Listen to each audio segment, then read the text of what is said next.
NATO? Why is he on our soil?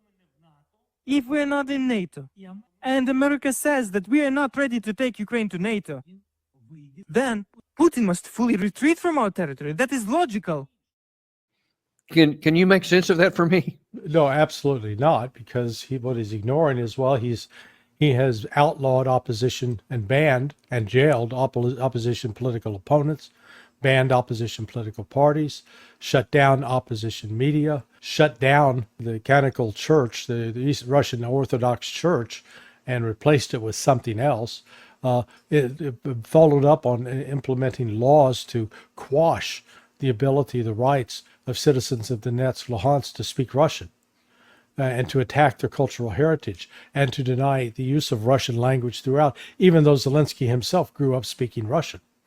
The guy is completely detached from reality. He's trying to make it as a simple black and white issue, and it's not black and white. I think I told you last week, I had a repairman here at the house, and this guy is born in Kiev. His mother's from Kazakhstan, and his father's from Kiev. Well, you know, and so I said, well, what was your preferred language to speak? Russian. Oh, okay. So, you know, like I said, Zelensky is in the process of trying to reinvent himself, and the problem is this entire fraudulent scheme to attack and destroy Russia has blown up on him.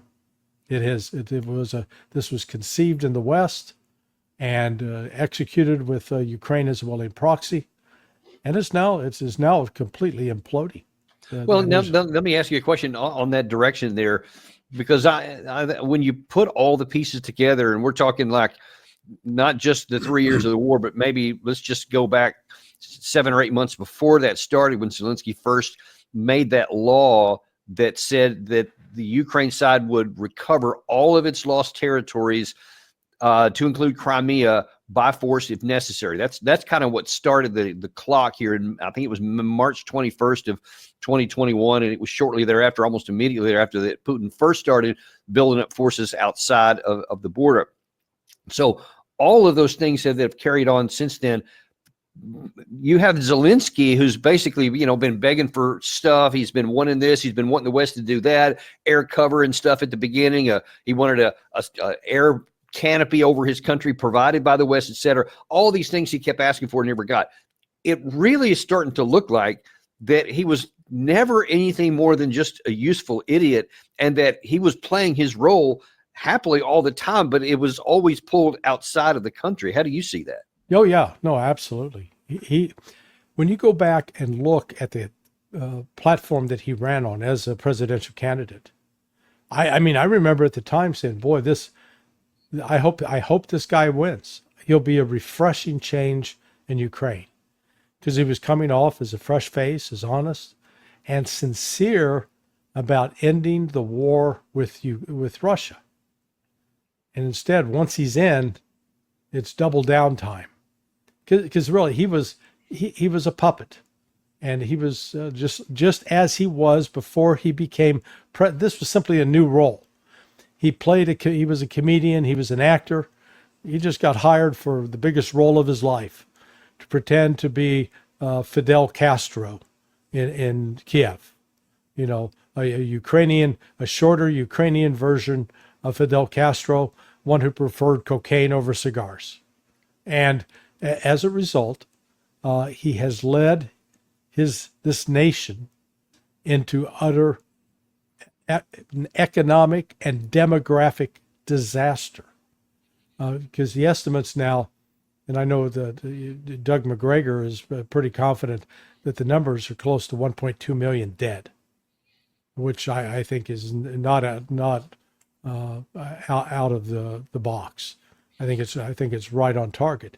Yeah, and then when you you said that earlier on our show today, but it is now starting to seem to me that his utility to the West is coming to an end. I want to show you something that you mentioned this a second ago. I want to get a running start into it. Here's 2 days ago, Keith Kellogg talking about the possibility of needing to go to elections for Ukraine before negotiations can commence.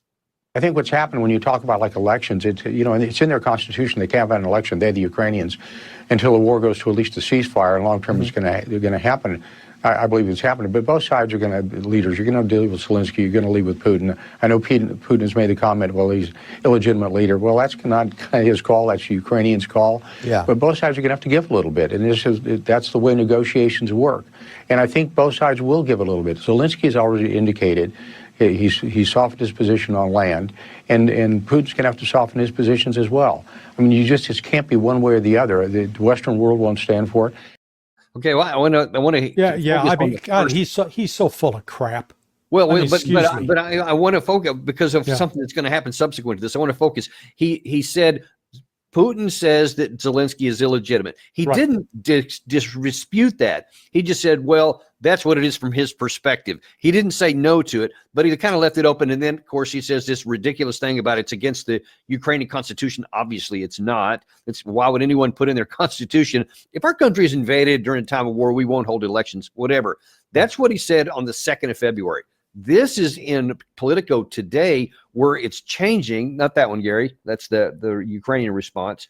Yeah, this one. Over the weekend, United States President Donald Trump envoy Keith Kellogg said, in most democracies, elections take place even during wartime. I think it's important, and I believe it's good for democracy. The beauty of a strong democracy is having more than one potential candidate. Strongly signaling, about that. Maybe we do need to have. And then, of course, as you said, you had Dmitry Peskov right away backing that up and saying, he said that the legitimization of the Ukrainian leadership would be necessary as part of any peace process. What it sounds to me like, and I want you to put your CIA analyst hat on, is that the conversations that we now know for sure are taking place between the Trump administration and the Putin team is that I think that they're saying, Zelensky ain't going to be part of this. We need to get him out of here, and then we'll have negotiations. How do you see it? Yeah, no, I think that's exactly where it's headed. Zelensky painted himself into this corner by basically issuing the decree, both canceling elections and saying that, using as an excuse, we can't have elections while we're at war.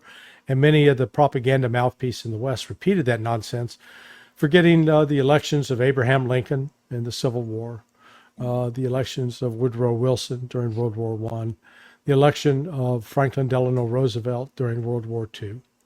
And then we even had elections during the Korean War, during the Vietnam War. So, okay, so much for that. It's nonsense. But Kellogg, and I'm afraid it reflects the thinking not just of Kellogg, but of others in the Trump team, that, well, Russia doesn't have a say in this. Well, absolutely, Russia does have a say. You know what it's called? They're winning. You know what? When you have the money at the poker table and your opponent is out of money, you're winning, they're losing. That's simple. And that's what's taking place right now in Ukraine. The Ukrainians are out of money. They don't have any more chips to bet. They're looking for chips. Zelensky's looking to get some nuclear chips. Hey, give me those nukes, and we'll be in a position to bargain with the Russians. The Russian interest in negotiating with the West went away a long time ago. Now, what they're waiting for, and I think the Trump administration has started to make some contacts at lower levels. There has not been anything at a senior level yet, because the senior level guys have made it very, very clear what they're after. They're not after a ceasefire. Ceasefire, forget about it. They're not after a freeze in place. Forget about it. What they want is the Ukrainians to withdraw from Russian territory now. They do that before there are any talks. They withdraw from Russian territory, which includes Zaporizhia, Kherson, as well as the Donetsk and Luhansk. They withdraw. Then we can sit down and start talking, but the talk's going to be not between Russia and Ukraine. This is not settling. This is not like divorce court where Ukraine's the battered spouse. No. This is about, we're dealing with the United States, where the United States was the gigolo from outside who was using Ukraine as his own product, as a proxy to attack Russia. Russia understands that. So what they've got to get from the United States is an end to NATO threatening Russia. And we say, well, we're not threatening Russia. It doesn't matter what we think. It matters what they think. And as long as they think NATO threatens us and we're not stopping this war until that threat goes away, it doesn't matter what we think, because Russia's going to do what Russia wants to do in its own interest. And we need to wake the hell up and recognize that.